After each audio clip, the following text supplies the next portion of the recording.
Good day to you. In my paper, The Role of Social Movements in Democratisation, I want to use case studies from Thailand to ask 4 important questions about social movements. What kind of social movements expand the democratic space? What can we say about civil society, the middle class, and the NGOs in relation to democratisation? I want to discuss the relationship between social movements and political parties. And finally, I want to talk about how we view social movements in a historical and international dimension. Of course, I will end up by making a few points about what is needed in terms of the democratic process in Thailand. If we look around the world, you see a confusing array of different social movements, all claiming to, in some way, be trying to expand the democratic space, whether it be in the Middle East, whether it be in Southeast Asia, and so on, or Latin America. In Thailand, we've seen both the People's Alliance for Democracy and the People's Democratic Reform Committee, social movements of the middle classes, social movements which look down on the poor. We've also seen on the other side of the spectrum the red shirts, or the UDD, who have been struggling against the military dictatorship. Now, would be useful to just briefly talk about the roots of the Thai crisis. The roots of the Thai political crisis go back to the economic crisis in 1996 and attempts by Thaksin Shinawatra, a mobile phone businessman, to modernize the Thai economy so that it became or would become more competitive on the world market.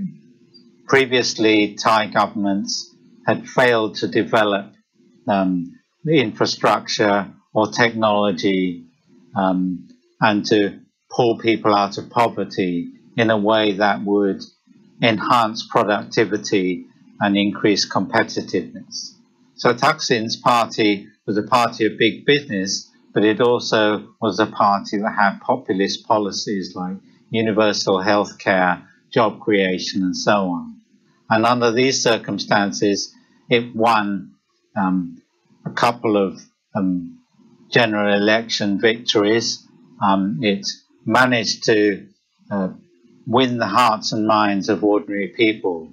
And this really angered the conservative elites who were edged out of power by the Thaksin's electoral machine. And the middle class came out and demonstrated in alliance with the military and the conservatives.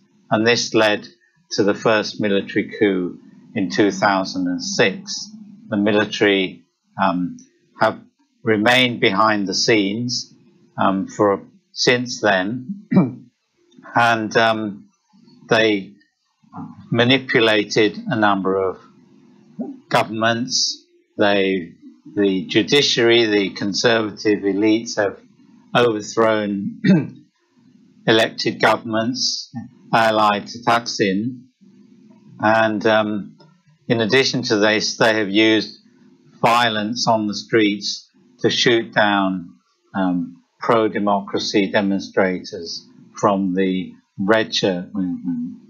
And this continued violence is the reason why we have a military junta today that came to power in 2014. Now, the situation in Thailand raises the question about whether civil society and the middle classes are really a force for democratization, because this is the mainstream political theory in academia for a long time, and it has been proved to be wrong in the case of Thailand, where the middle class is mobilizing against democracy, and the NGOs joining them in that mobilization as well. Now, there's another theory that about the new social movement, saying that they have nothing to do with class. But again, in the case of Thailand, the mobilization of the red shirts from mainly peasant and working class background shows that class is very, very important. Now, when we're talking about social movements, we have to discuss whether the social movements are social movements from above or below, because I think that this determines whether or not they'll be mobilizing to expand the democratic space or to protect the status quo. The middle class protesters, whether they be the People's Alliance for Democracy or the People's Democratic Reform Committee or the yellow-shirted royalists, are basically a movement created from above, mobilized by the ruling class in order to maintain the status quo in the face of threats against the system. And top businessmen, government officials and the military and even the royal family have supported the yellow shirts. On the opposite side, the red shirts cannot be classified as a social movement created from above, despite the fact that they have been led politically by Thaksin Shinawatra and politicians from his party. This is because they have been organized at a grassroots level. There's been a lot of self-organization, and most of the red shirts actually were fighting to expand the democratic space against the entrenched conservative structures. Really, we need to see the relationship between Thaksin's politicians and the red shirt movement as some kind of dialectic or contradictory relationship, where they're united in fighting against the dictatorship, but for different purposes. The grassroots red shirts fighting for democracy and dignity and to increase their standard of living, whereas Thaksin allied with them, but fighting for his own interests in order to fight against his competitors in the Thai ruling elite. Now, the relationship between Thaksin's political party and the red shirts raises a very important question concerning social movements, and that is the relationship between social movements and political parties. Because if there are no political parties organized, the social movements don't have a constant presence. They go up and they go down, they disappear. But on the other hand, if the political parties come to dominate the social movements, then it will distort the aims of the social movements away from their original position. So there needs to be a balance.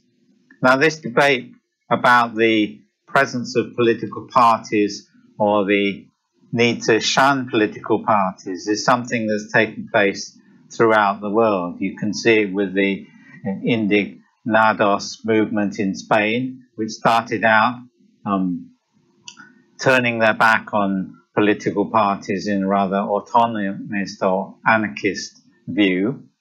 But then later on, a political party, Podemos, arising out of this because of the shortcomings of social movements which are not allied to a political party.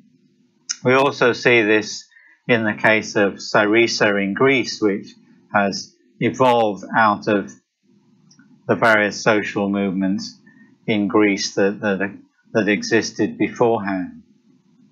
The tensions between political parties in Brazil, like the PT and the landless peasant movement, are also part of this debate about whether or not you need political parties or you should have autonomous social movements. And This debate goes back to the beginning of the 20th century with the autonomous movements rejecting political parties, but then realizing that they needed political parties with the example of the Russian Revolution and so on. The debate carries on to this day. What is the correct relationship between the two? Now, for Marxists like myself, we see social movements as not something that arise out of nothing and then disappear, but are part of a long process, a bit like a tree with many branches, and each branch representing the movement at a particular time. Now, this means that the red shirt movement in Thailand should be seen as something that's linked to past struggles for democracy, for example, in the 1970s. And you can see that people learn or consider the lessons from the past. Some of the people are even involved in previous struggles and so on. So we need to look at social movements in a historical dimension. We also need to look at social movements in an international dimension. Here we see red shirts holding up French breadsticks because this was a symbol that was used in the Arab Spring in Tunisia. And this sign here is supposedly the Egyptian branch of the red shirts, although it comes from a province in the northeast. International links with Thailand going other ways have also occurred, with the Greek polytechnic students shouting Thailand, Thailand, Thailand after the students in Thailand overthrew the military dictatorship in the 1970s. This here is a distortion of an international link, with reactionary royalists wearing Guy Fawkes masks copied from the Occupy movement. Now, we do need to consider the relationship between the labour movement and social movements, because the labour movements in the Middle East have added industrial or economic power to the struggle for democracy. And in Thailand, the problem was that the links were too weak in order to sustain the movement. Finally, I want to talk about what has happened since the 2014 coup. These pictures are pictures of spontaneous demonstrations which erupted after the coup d'etat in May 2014. The problem is that they were easily repressed by the military because they weren't properly coordinated. There wasn't a mass movement with a unified political organization behind it. This year, we've also seen sporadic student protests that have occurred, but they have tended to be symbolic. And again, the fact that they're fractured, non-coordinated, and so on means that they have been easily repressed. Now, the students have had a discussion about what needs to be done.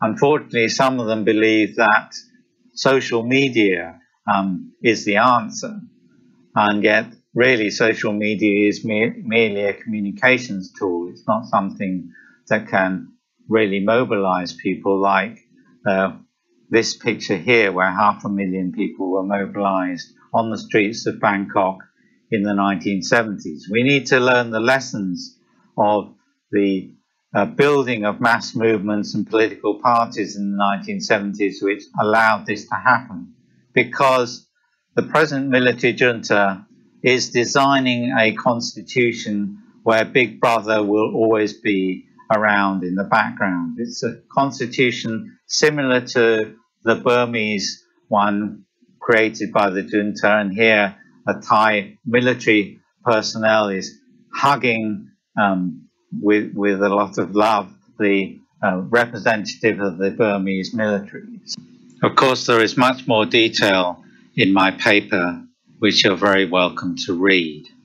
But in the moment, at the moment, given the fact that Thaksin and his allies in the UDD leadership have demobilized the red shirts, and given the fact that the opposition to the military is fragmented and not united in a political organization, we urgently need to go back and learn the lessons of building mass political movements in order to restore democracy to Thailand.